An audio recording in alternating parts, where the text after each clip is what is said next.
তো ঈদ মানেই হচ্ছে যেটা আমাদেরকে আনন্দ দেয়। ঈদের দুইটা অর্থ, প্রিয় ভাইরা আমার, সুঙ্গাইগুলোর ভাইরা। ঈদের একটা অর্থ হচ্ছে যেটা বারবার ফিরে আসে, আদা ইয়াউদু থেকে ঈদ। আদা ইয়াউদু মানে টু রিটার্ন ব্যাক, ফিরে আসা।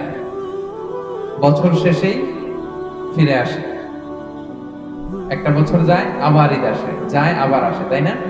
এজন্য এটার নাম ঈদ। ঈদের আরেকটা অর্থ হচ্ছে আনন্দ। আরেকটা অর্থ কি?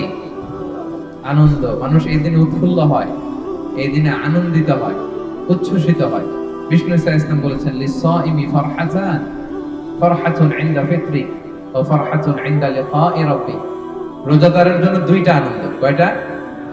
একটা হচ্ছে এই যে আজকের আনন্দ, আনন্দ লাগতেছে না?